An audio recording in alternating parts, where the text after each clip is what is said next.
Talent Treasure Hall of Fame award recipient is a person who has given all of those things for us and has been able to be a real mentor to me and somebody that I really respect and am proud to be a part of. Has taught me a lot about Deer Valley and the Deer Valley Way, and we look forward to working with him from now and a very long time, Mr. John Snyder.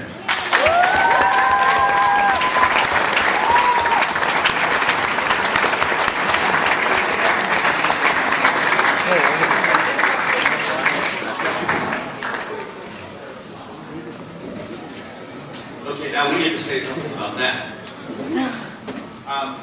To be selected for this honor in a room full of people that I'm sure, at least personally, I think there's so many people in this room that are at least as deserving, more deserving than myself. So I'm very honored, and I'm going to try to speak sort of on behalf of all of you, if that's possible.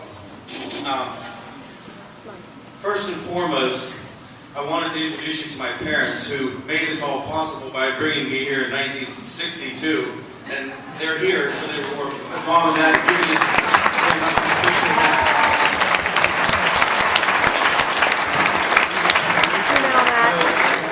One of the great things about being in Deer Valley is everybody has a story of how they got here.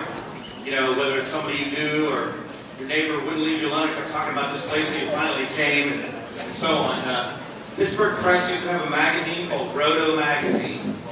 And my parents learned about Deer Valley from Roto Magazine. And that was the day that the course of my life, of course, obviously changed forever.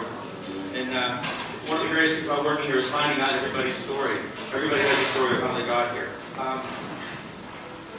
And if you work here as much as some of us do, it takes a toll on your personal life. It takes a toll on your job. It does. We're here a lot, and sometimes we're exhausted when we get home. And sometimes my mom would say to me, "Go to Deer Valley again." So, Mom, I just want to say it's all your fault. You made me this way. You told me that if I wanted to be successful, I had to outwork everyone, and you told me that if I didn't like something, make it better, make it change it, do it yourself. So, it's all your fault. I also want to say, real quick, past, present, and future.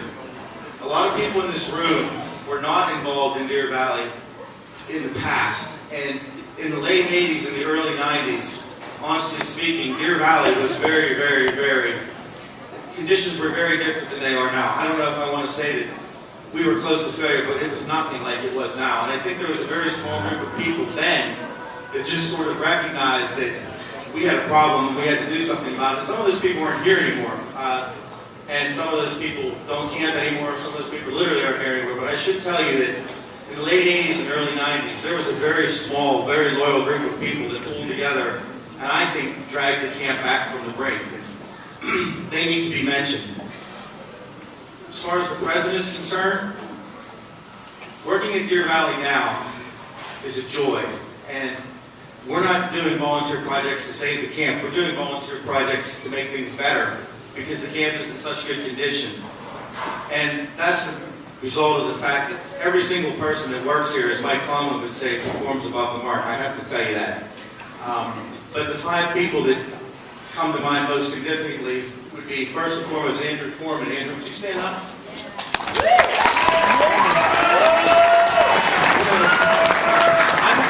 Andrew when he was 12 or 15, but I didn't. Tell me, 10 years later, he would get up and be able to talk that long and that fast.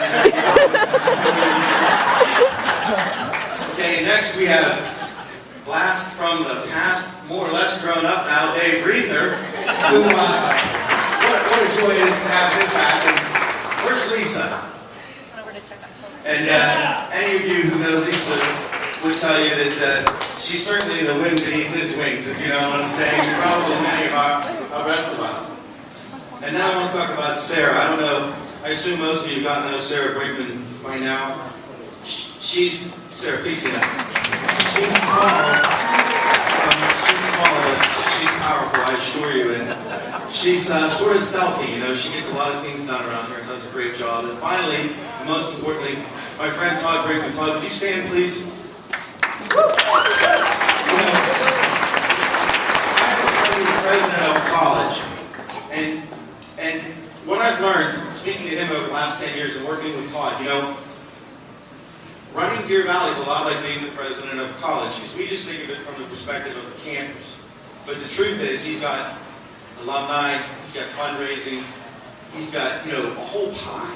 And I mean, I really don't think that people recognize how difficult that is and how challenging that is. And from my way of looking at it, he has done an amazing job in all facets, not just the facet that you see. And please keep that in mind, because he's got a full plate. And the way I always say it is, don't tell Todd what the problems are. He knows what the problems are. Don't tell him what's wrong. He knows what's wrong. Tell him what you're going to do to make it right. You know, that's what he needs. And that would bring me to the final part, which is, he's always, where we talk about time, talent, and treasure, okay?